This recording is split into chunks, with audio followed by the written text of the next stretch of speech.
Big Red Couch, the podcast about making role-playing games. A group of GMs and players draw ideas from the mystery box and bring their game pitches to you,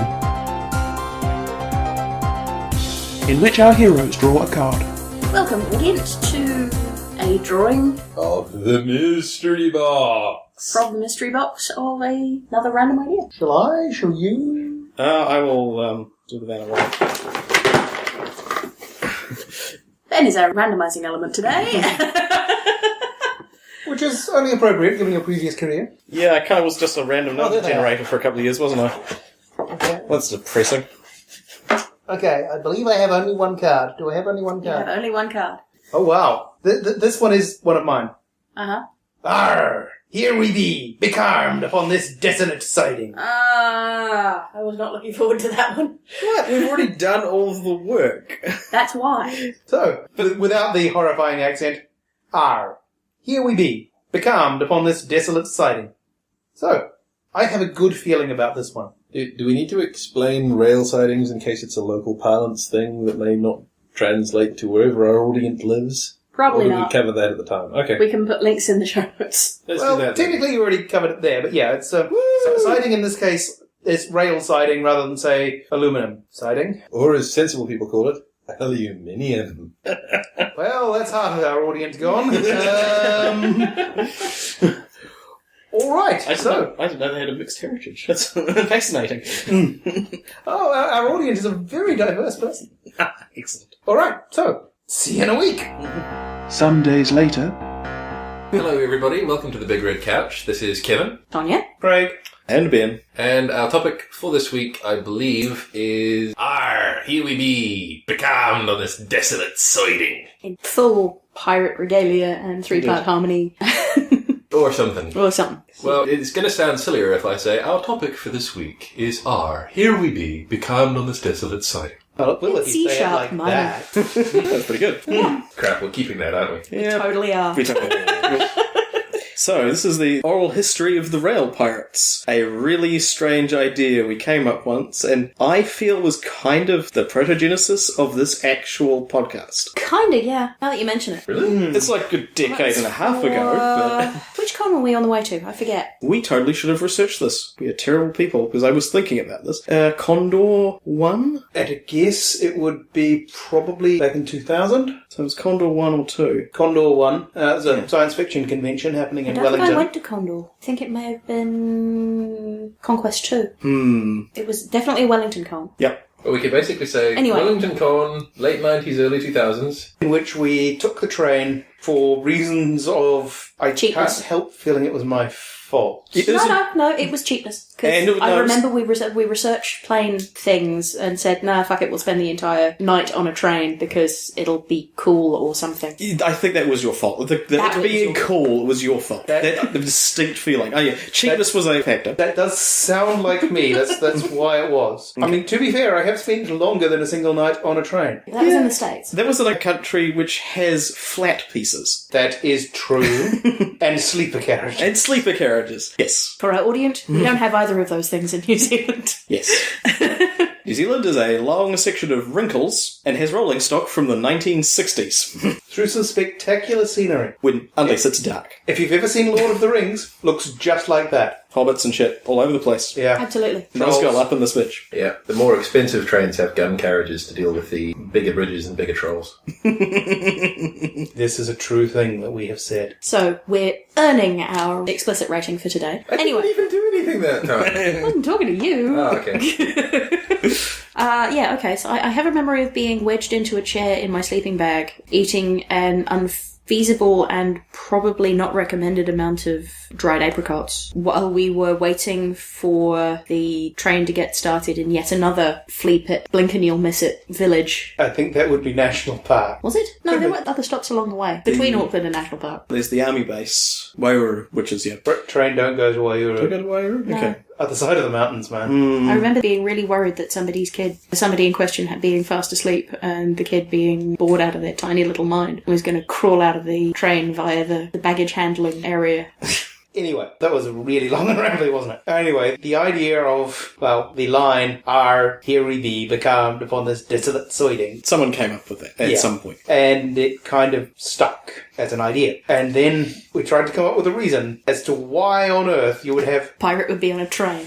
pirates on a train that are apparently wind-propelled. And trying to fathom what sort of setting would have such a thing as rail pirates, which we immediately identified as cool, if not very feasible. I did always like the idea of sending your best sniper aloft with a long-barreled musket to try to shoot the points up ahead to switch you onto a different track. That would have been awesome. What I do recall was that we bandied around this idea until we had the notion of a fairly Bradbury-esque alien world, colonised partially by humans, which had its own rail network, which was unfeasibly large and well distributed, which they were borrowing because whoever had built it initially was no longer using it. And for the reason that to explain the fact that they were using a wind-propelled rolling stock, and there being a possibility of being boarding actions meant there'd probably be more than one line. And the notion that we came up with for how that could happen was that if you had an alien civilization out there somewhere who was interested in terraforming worlds, and by convenient gaming coincidence, their notion of what is a habitable world kind of matches ours. Sort of like what humans have. And so they have sent out their terraforming machinery, which is very complicated, and which in this case had decided, well, it's going to need to move a bunch of stuff around to terraform. The easiest way to do this in this place that had some nice flat areas was, let's just build a rail network. It's nice and easy. And so it's built a rail network, and it's... From sintered whatever the ground's made of.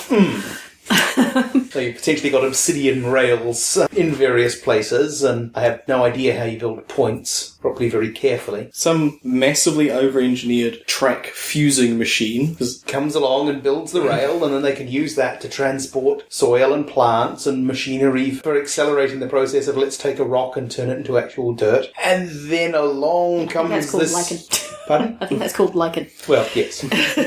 And then along comes this unmanned human ship that settles down and gathers the necessary bits and starts rehydrating the embryo banks and produces people. And the terraforming bots have been in maintaining mode for a while, and whoever sent them out is a little bit on the paranoid side. And so, in cases where they run into intelligence, they just plain switch off. Yeah, so you end up with these little robots, well, maybe not so little robots, who are designed to run on these rails almost frictionlessly. And they come across an intelligence, and the first thing they do is slag their own brain, but they still work quite well as a platform. A bogey? Yeah.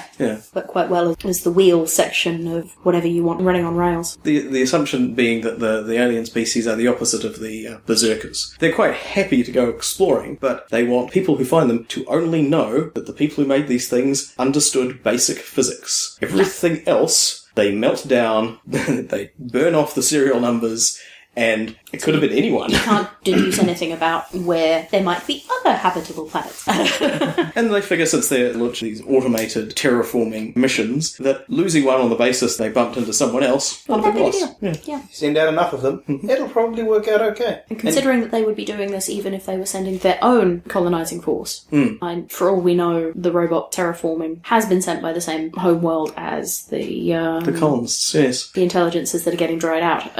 Sorry, not getting dried out, that are getting rehydrated and sent into the world. It's entirely possible. There's been some sort of loss of cultural memory between the two events, but...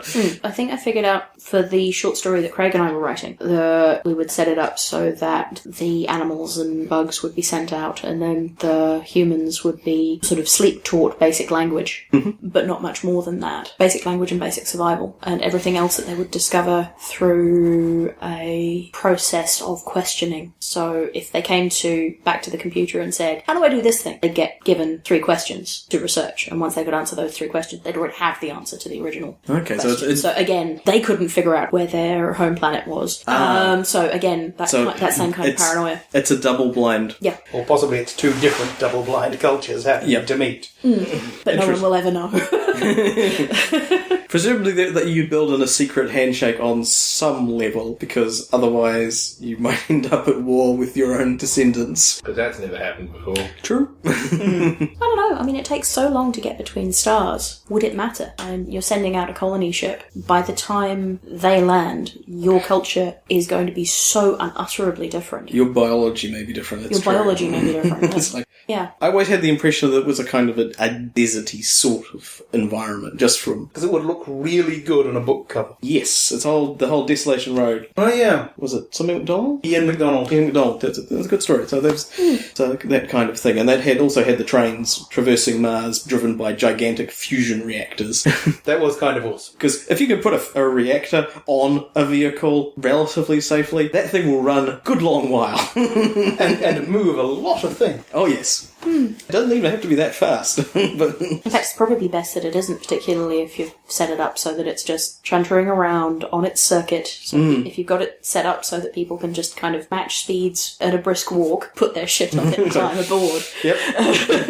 So that was the rationale for a setting where you can have effectively something akin to, depending on how you wanted to do things, sort of late Middle Ages or onwards Europe, but with trains that are wind-powered. Mm-hmm. So a fairly complicated and far-reaching backstory just to make Arrr, here we be, becalmed on this desolate siding. Make any sort any of sense. at all. We had to shift planets. But yeah, now that it's come up again, I was really worried that I would not come up with any other ideas, and I didn't until this morning. So I have something. Go with it. Okay. What flashed into my brain was tribate. Yes, thank you. Let the record show that Craig is doing the Flash Savior of the Universe pose. It has lots of crotch. Far too much crotch. Fine, I'll put my pants back on. I'm not gonna like it. Fair enough. Anyway, yes, I got thinking about the word desolation, and I thought, well, there's not that much more desolate than Montreal after the Zabri hit. And Sidings, there's a subway there. I went and looked this up and everything, and I thought, okay, No, so she's you're done on... research. That's it, I'm out. I did about 4.5 minutes of research. So I thought, okay, you've got these pumps kind of limping along after the Great Fall, but they're probably not doing as well as they used to. So what you probably have now is an underground canal system. And that's as far as I got. So an underground canal system under the city of the Fatimas on this island nation surrounded by space horrors. Whoa. Yeah. That will actually have sightings. And you can probably get around by powering your skiffs or whatever in what remains of the air conditioning. The airflow. Yeah. Anybody else getting a Phantom of the Opera vibe, or is it just me? No, that's fair. I wasn't until now. So just me then. Okay. It also cross-pollinate quite nicely in a horrible fashion with the Metro 2033 series of books from Russia.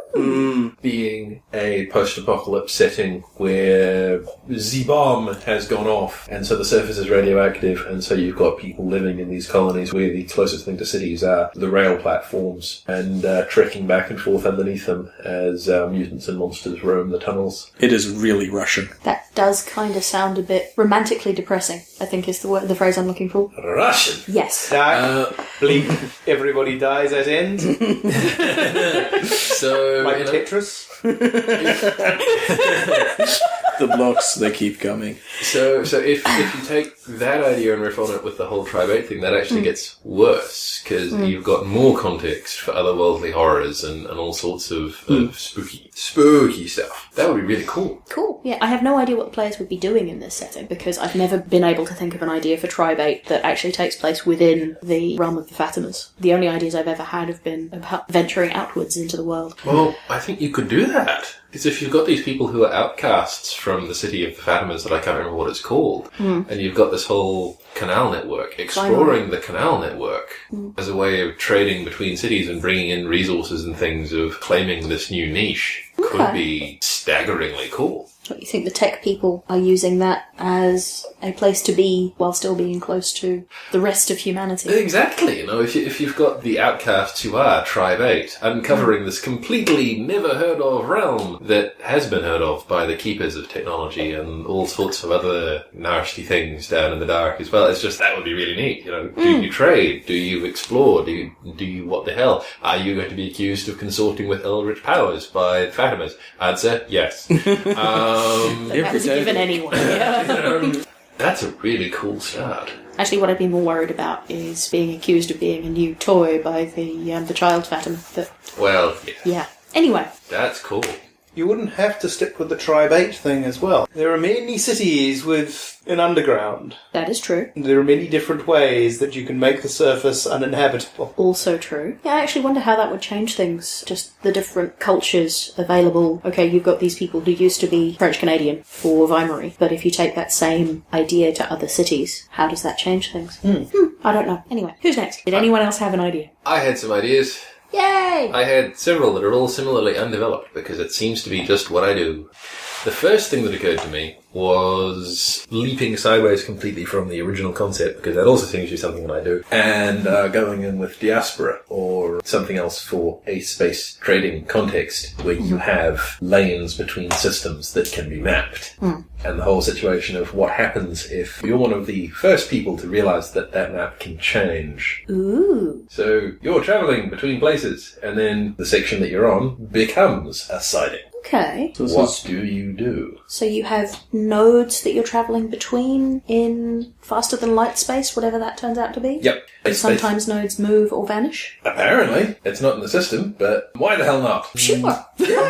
It would be exciting. Or just some other kind of thing where you have this whole ability to travel, except the context has changed. What do you do? I don't have a great deal more depth to it than that, but that'd be very much one of those games that seems to work out so well for us. Of GM comes up with a problem, players say, "How are we supposed to fix this?" GM says, I don't know, and thus the game happens. So what was your second idea? My second idea was, again, skipping sideways from the original one, but going with the idea of dimensional travel. So you have an entire dimension of reality that is a siding. Or something. Yeah, just riffing on sliders or something else of a circumstance where either you're having trouble travelling past a certain point, or you keep finding yourself looping back into an area and you don't know why, or running into people where you don't have dimensional travel, but some people do, and they're stuck. Okay. So you, the players, are helping out some dimension pirates. Effectively. And what you really want to help them do is not decide to settle here. Because they kind of want to go home, if at all possible. If not, they could live here. And I had a third concept that, as many of mine do, involved the Kerberos Club that I now no longer remember. But it may simply have been Pirates in the Kerberos Club. Fuck yeah, that's awesome. Woo! Also trains. In which pirates go inland and steal a train. Oh, okay. I wasn't really involved in the original Rail Pirates thing, so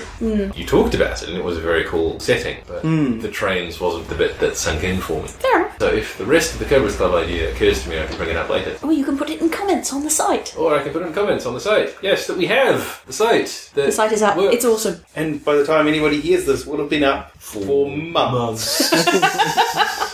Bloody months! Because we have a buffer. Due to organisation, and by organisation we mean Tony.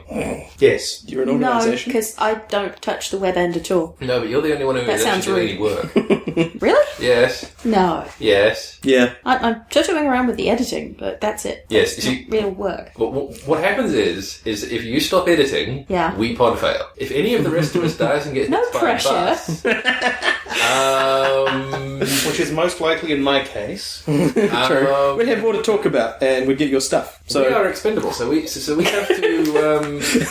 We just have to make sure that you don't get hit by It'd become because the- the amount of work you've been putting in has been awesome. it would Fair become the Craig Memorial Podcast, and we'd have to keep going. It's true. Yeah. It would be a moral imperative. Wow. And we need your stuff.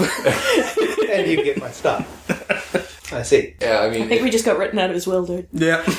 at this point, if I got hit by a bus, my contributions to the big red couch that would be missed were wandering into various forums and saying, "Hey, listen to the big red couch." That's it. That's kind of valuable. Indeed. Yes, but not in Because of you, we have an audience. Provably have an audience. We have one detectable imperial audience. Yes. Yes. It's on the internet. Picture it didn't happen. You want pictures of sound? I can do that. I am just that awesome. Anyway, we've gone even further off topic than we normally do, so... So, Back to your idea of the route between star systems that becomes a siding. Does that mean that a route that used to go from point A to point B now goes to point C that nobody's ever heard of? Ooh, I hadn't thought of that. Okay, where were you going with it? I was going for we are travelling on a set route, and now we can't. What do we do? Can we go back? I don't know. yes, this is a series of hops that goes from star to dot to star, and there's nothing past the dot. That could be a good inciting incident, especially in, say, a larger campaign with that sort of thing. It's like, yay, we've got to Fred's planet. Now we're going to Jim's... Where's Jim's planet gone? Why can't... Yeah, why has this regular trading route just stopped? Do we go around the long way and see what happened, or do we really not want to know? Well, the Lois McMaster Bujold Volkosigan verse, from memory, did have the thing of the colony got set up and then the jump point went away. Which is why the Vor are the way they are? Yeah, they basically had this massive technological backslide, and then when they got found again, they got found by a bunch of people who could tolerably be called a pack of dicks. The Setagandans. Yeah. That would be the ones, yeah. They're pack of dicks. They're pretty amusing dicks. Yeah, kind of a pack of dicks. I really must read that again. Me too. It's I like that series, I just have never read it in order. yeah, I think not really required, but, you know. I know, but I like doing that with series. I did it for everything Dr. Asimov ever wrote, except for the math stuff. That would be awesome to try to put those into the overall Asimov verse. I'm not sure you could. Yeah, that'd be a way. Probably. Anyway, okay, so in the diaspora version of Kev's idea, what are the players doing? Are we on a ship? They can't hear you nod, do they? Okay. Audio. Yeah, okay, it's okay, I'm just making peace with my shame. But it's very rare that I feel shame. People will attest to this, but for Diaspora, which has the way of generating a map of how stars relate to each other, which is the main reason that I hung on to it. You could also do the same thing with Bulldogs, because that would just be making shit up, but also funny. Is that you have a crew of people who have a route. So, long distance travel, you have a plan, and then part of the plan stops. What do we do? Where can we get to from the resources that we have? Can we solve the problem that caused this? Or the possibility that point A goes to point C that nobody's ever heard of is an interesting one. You know, the network is still there, it's just relocating its bits. Hi, we're 12. That would actually be in some ways a safer bet for a game, because it means that you have something to do rather than just basically sitting there and all the players throw up their hands and saying, we're going to suffocate to death, aren't we? Oh no. And then it all becomes terribly French. But, Russian. Or Russian. You know, it becomes the game of people cannibalizing each other in dark corridors as the power fails. I've got that movie. Yeah. Yeah. Pandora? Pandora, yeah. That's a good film. I like that film.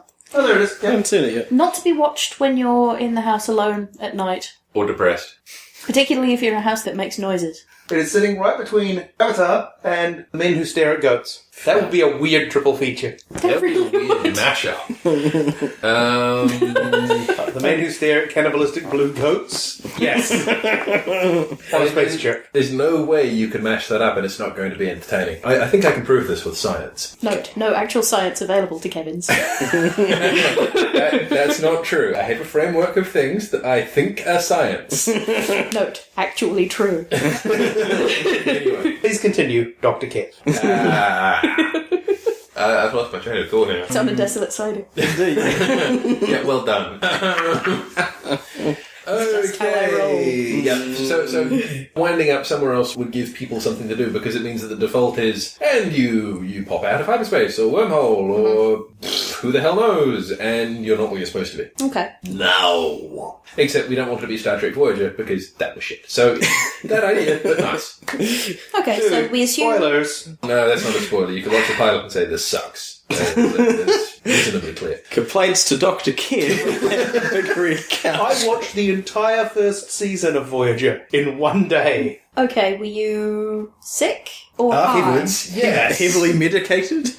No, that was Babylon 5. I have crystal clear memories of entire episodes of Babylon 5 that never happened, because I was watching them on an enormous amount of painkillers and antibiotics because I had a lung infection. You are the luckiest man alive. Those crystal clear memories, did you ever write them down by any chance? I'm sure there are... They're crystal clear memories of events that occurred in the episodes, but I don't have the entire narrative of the episode. Right. Also, I have crystal clear memories of an episode that hadn't been released at the time we were doing this. Wow. Yeah! No idea how that works. Those were good drugs. Apparently. I suspect that your brain may have just refiled the time that came out I prefer after to the think fact. that a combination of amoxicillin and various low-grade painkillers caused my brain to travel through time purely in a media sense. I've had that happen too, although I was watching, for some reason, the Teletubbies. That show is really creepy when you figure out that the Teletubbies are actually like 20 feet tall. There are people inside the vacuum cleaner thing. That's like a bus. it's They're it's an obs exploring the bus. Teletubby terrarium, is what you're saying. Yeah, it's an observation bus. There are scientists in there taking measurements. The huge, wide-eyed, innocent-looking kaiju. Yes, but they're not mature yet. Oh, of course. That is even creepier than the dark conspiracy Teletubbies. Teletubbies scenario I read. And that one was pretty creepy. It had the carcass of somebody who hadn't completed his transformation into a Teletubby before he perished in the control room inside the windmill tower thing.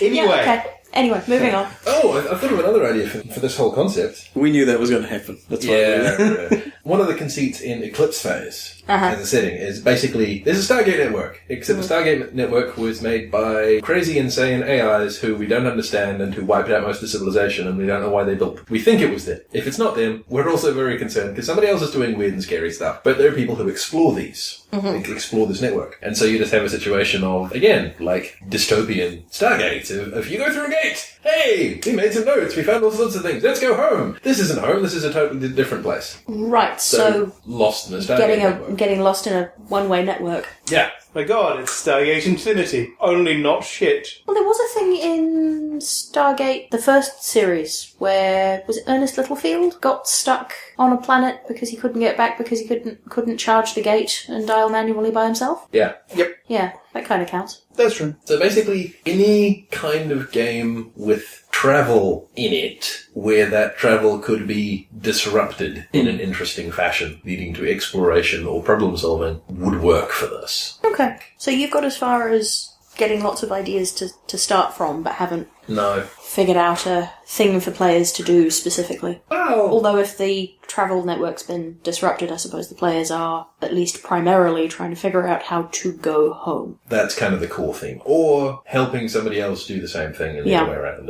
And Okay. I've had another idea that doesn't involve travel. I was thinking of Earthdawn, Yeah. or something like it, that you have a area or civilization that was very much based on being a trade hub, that was a really advantageous place for shipping and everything else, and everybody gets out of the care to think, right, yes, we're back into the family business, we've handed down these traditions and the care for ages and ages, we've got the mappers and the people who can read the stars and everything else, and what do you mean there's a lake and mountains and other things? And it's just basically they are now not in an advantageous region for trade. Uh-huh.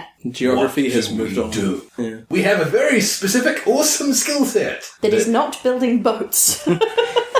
Or that may be building boats. In a situation where our boats can go, hey, a very scenic lake. Woo! Balls. Yeah, okay. That makes Now sense. what do we do? And so the player thing there would be exploring, learning new stuff, but just basically trying to find a place in the world. Okay.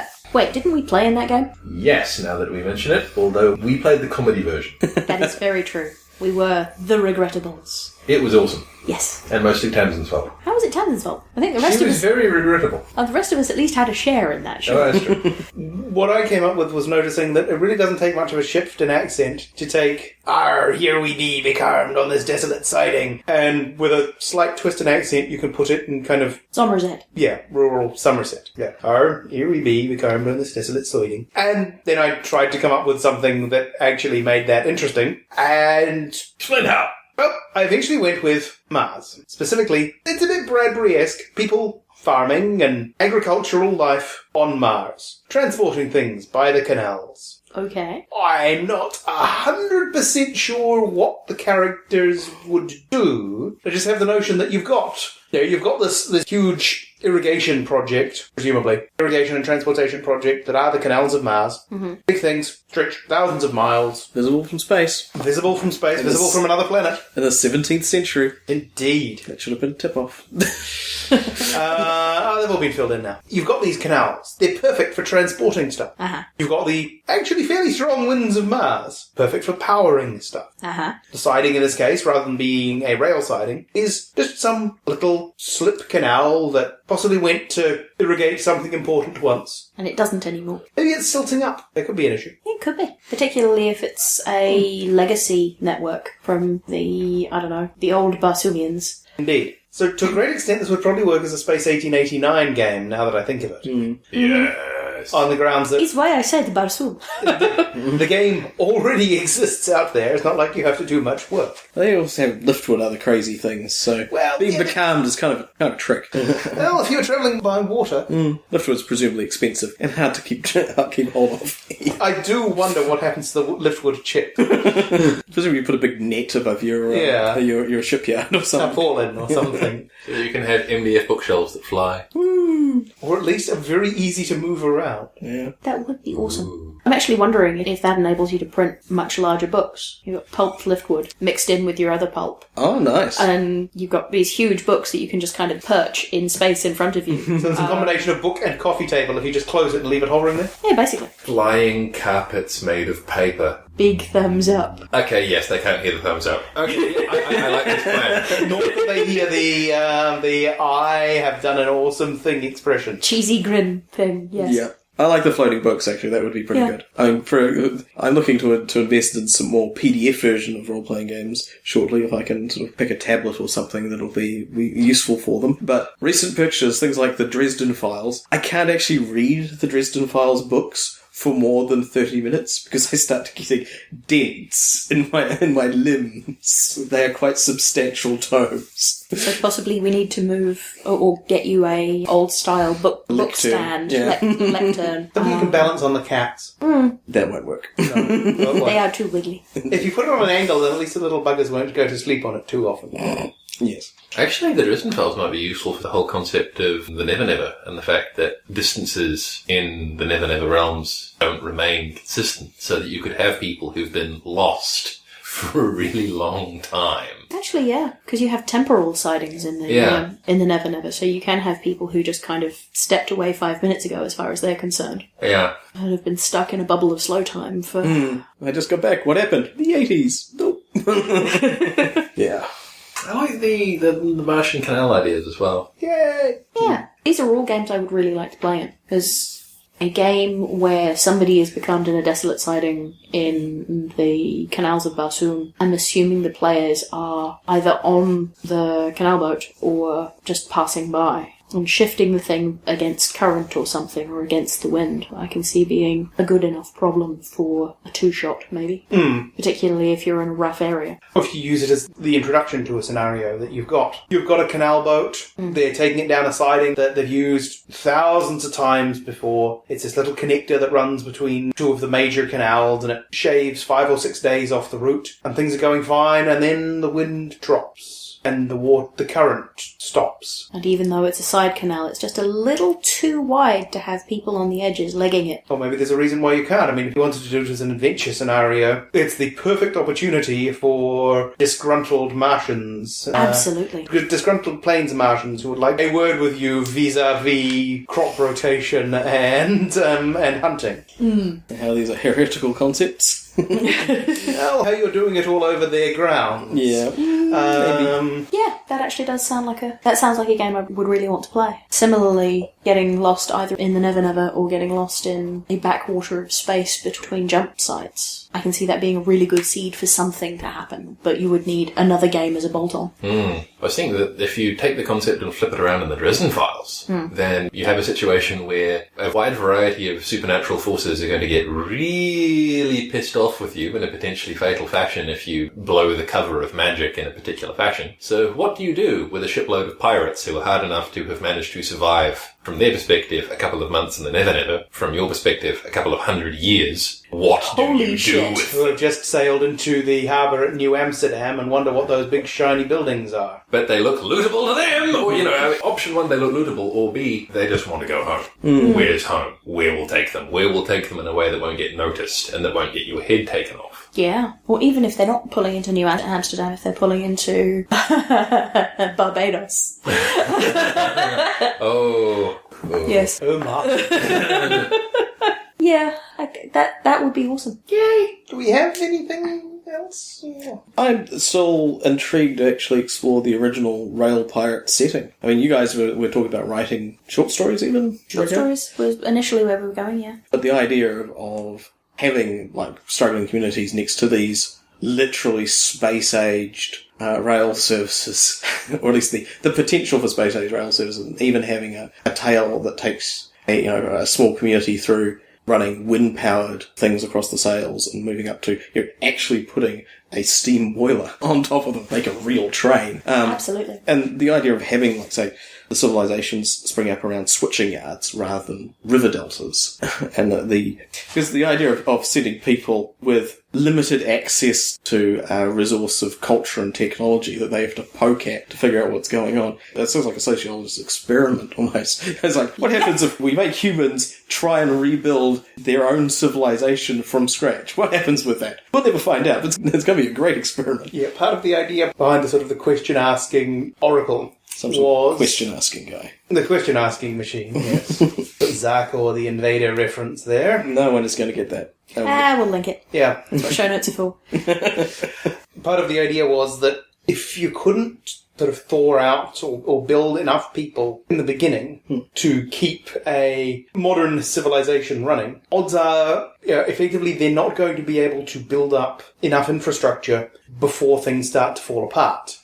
And so the colonization idea was you don't bother. You instead give them the tools that are appropriate for where they are, and you give them a reason to find out stuff. And the secondary part of the presumably AI or something that is asking these questions whenever they ask it something is for those circumstances that they just don't have the capacity to deal with. So partially it's metering their progress against their resources, maybe limiting the number of clones or embryos or whatever that get dispensed. Rather than sort of go, boom, it's 400,000 people in a couple of square miles. Go! Partly that, but also it's giving them a way to hop over those periods of failures of imagination. Where you're doing things the hard way because you just haven't thought of other ways. Yeah. It's giving you a way to speed up science a little, but without stressing the system so that they're asking questions that they don't have the material science to meet. Yeah. So you're not having them jump ahead too many tech levels, because it does make me think of it like a scenario where you're kind of playing a game of civilization. You're discovering more of... Actually, pulling it back and having a game which is playing factions or aspects of society would be interesting as well. Maybe zooming in for particular eras or something occasionally. It would sound like an interesting campaign style. Okay. Having the descendants of the colonists or the colonists' frozen offerings discovering their world and shifting through sort of like an epoch of very, very just primitive travelling along the tracks to building more and more sophisticated ways of using what machinery has been left behind to improvising their own things, and the idea of... Because you could imagine a world that's linked by these enormous railway networks. Imagine how ornate and elaborate the vehicles could get. Oh, absolutely. Playing a generational game could be really interesting. If you start out... I was just thinking that. Specifically, I was thinking if you did it sort of Ernest Rutherford, the author rather than the physicist, style. Because most of his books start with this enormous multi-page family tree. I hate authors like that, but yep, go on. I think there's an easier way to do it in a game. If you basically just say, I am Joe Johnson, grandson of the Joe Johnson who was in the previous session, and just basically step people down that way. No, I was thinking of possibly not doing it... that's a neat idea, actually. I was thinking of possibly not doing it every session, but if you have this kind of series of short modular campaigns, you start out, if we're thinking of it in Fate for the sake of argument or something, you've got the city generation of what would be an initial starting point for the campaign. Of people building up the aspects and things. And then if you change campaign aspects or you change the environment and the same kind of system of changing long-term aspects, and then you come back and you do city generation for what is the same place like 20 years later. Build new characters in that context. And one of the discussions would be, what were the long-term aspects that you guys changed and what might they have changed into during that time? So it's this constant thing of how are these people affecting the world? Yep. Nice. Okay. Which means that you do have to deal with the be a hero or live long enough to be a... How does that end? Live long enough to be a public nightmare. Or that you made some kind of deal with the Merchanting Guild, which changed the aspects of resource scarcity in your little town, and then build new characters for the next session. And one of the aspects is the Iron Fist of the Merchanting Guild. And just that kind of thing is just... Yeah, no, that sounds extremely intriguing. The idea for moving the focus and the characters becoming representatives of these new forces in their society. So the mini-arc objective for the characters would be not kill the dragon, but discover the new source of water or establish relationships with the next town down the line. And then after that would be form a network of all the towns or something like that. Become merchant princes and but you could run the inciting incident. It might be the 4 saps who walk in the wrong place the wrong time and start the next war. Yeah. You could have your character... Or if they do amazingly well and get really good rolls, they see off a war. I would be quite keen to see it if you get the TPK that starts the next bloody conflict and then play on from that.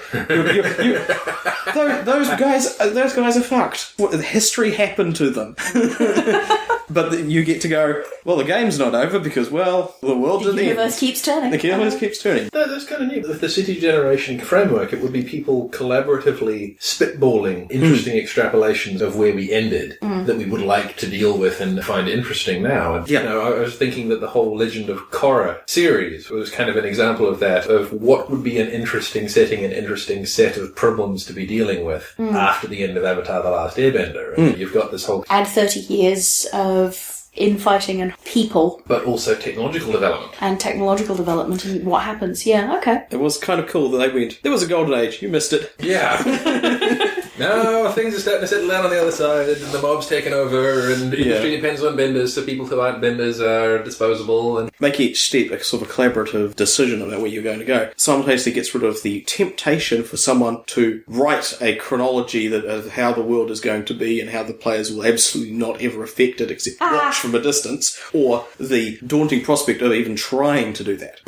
Yeah. Which are 2 huge pitfalls when GMing. Is like, okay, they want me to do a gigantic generational spanning campaign. Okay, I'm get out my hammer and chisel and my block of stone, or my brain's melting. Yeah, it would be building out of all of the weird, unexpected bullshit that players like us do the whole time. Yeah. And then saying what would be interesting consequences of this to deal with. Okay, so you're building it season by season in a more TV vernacular. Yep. And a season is a generation, and it's one job that your players have to do.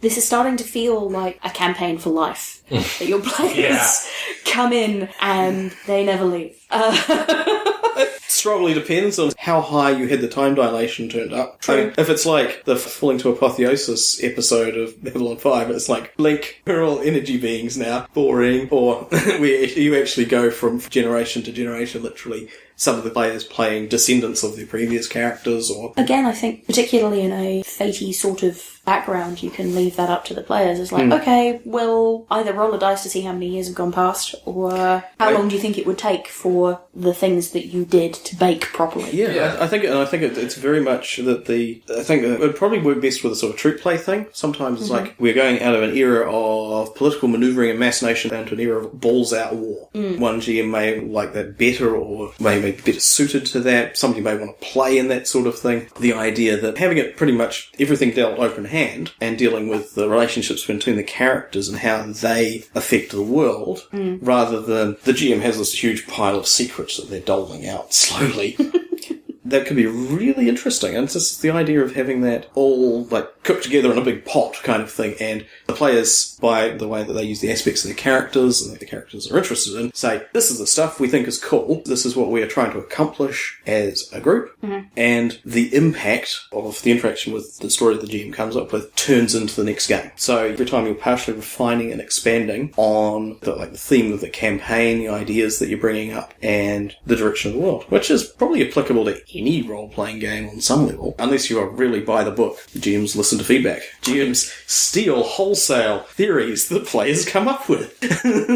During the tea break that has been built into the middle of each role-playing session. Yeah, I've had that happen. The other thing that would be quite interesting with this organically is because you've got these short modular campaigns, it might be a session or 4 or 6 or a little bit more depending on how people are enjoying it or what's being accomplished, is that if the question was, what interesting things do you think might grow out of the stuff you did last time and how long do you think that would take to get interesting, that would be the next bit. There was a golden age where you missed it, of basically letting the story, the collaborative story guide it, is that if it might be something where somebody gets, the setting there would be so gloriously awesome, and the question would be, well, do you want to play in it or do you want to run that bit? Okay. Yeah. And have this kind of rolling thing. Who's taking the next season? It's collaborative. So the GM, for one thing, could pick up a character for the next thing, and it just all rolls along. Okay. So, just staring at the bookcase, how applicable is Rain as a game to this? Rain would also work nicely. In terms of how I've been thinking about things recently, I think Fate has more legs for the whole collaboration thing. Cool. But the thing with Rain that would be useful is that if you're thinking of it as a town or a family or a dynasty or something, you've got the company rules of... So there are generation systems for that many people. Well, in system, it's not baked in as generational, but it could be made so with practically no effort whatsoever. Because this is an entity that is distinct from us in terms of like a corporation or something that has these abilities. And where the metal meets the road for that is how does the actions of individual people interact with that for bigger consequences. I know a group of people at a university somewhere, and I think it's either the US or Southern Canada, who had a thing where they had an entire university role-playing club who all built characters in Rain in a particular system. One of them, something like 30 characters. Wow. But what they did was that these were all the officers and crew of a trading vessel. And whoever happened to be in the university common room at the time were playing. Nice. Everyone else was part of the company. It was part of the company that was the ship. If a particular person had done something to contribute to boost the company's score in might or commerce or something else, that still had an effect when they weren't there. But that just didn't happen to be one of the characters on deck. For this particular issue. For this particular issue. Okay. So it was essentially a massive troop that was designed so that at any point if anyone was bored, they could be playing the game. Sweet. Sorry, I just have to quickly jump in. You used the slight malapropism when the metal meets the road earlier. Just gotta say, that's the most metal thing I've heard all day. Really? Well, okay. I don't know where that came from, but clearly it's awesome. I blame Tim Schafer and Jack Black. I don't know why, but I did. Yes. Having watched a bunch of Metalocalypse last night, and the fact we're talking about trains, brilliant. Okay. I received the Ben seal of approval. Excellent. Well, we've all had a turn. Possibly several. Possibly several. Are there any shout-outs we want to make, or...? Only to the most metal description of eating a chicken sandwich in history, Which is relevant to the discussion. Yeah. Try to link in the show notes. Yes. That's possibly a thing to discuss. We've talked about having a buffer at the Big Red Couch. This is the first episode that is outside the end of our original buffer, so this is the first episode where you might start to see responses to our audience or suggestions made that we're adding into the mystery box. Or apologies for the fact that you had to deal with 2 months worth of us nattering before we started listening to your feedback. Yeah, sorry. No, we're not. So yeah, that's kind of an awesome thing. Actually, yes, that's a very good point. If you have ideas for the mystery box, there are links on the website that you can click on and put stuff in. We reserve the right to veto anything that is already in there or is far too rude. But we might not, so... As I said, our bar is going to be reasonably high, but this is the internet. High or low? As in the bar far too rude, or the bar for We're acceptable? reasonably rude people. They will have spotted this by now. What we think is too far beyond the pale just basically means that we've been noticed by 4chan. That's true, yeah. Send us your ideas, send us feedback on what we're doing. We'd love to hear if you like it, basically. That would be good, yeah. What she said. Anybody else got anything to add? You mentioned there might be a coucheteer. Yeah, I think I may have offered a random individual the opportunity to be the first official couch cateer. I was really sleep deprived at the time, so take that. What does this individual have to do to become a coucheteer? And is it something that is offerable to other people? I don't know.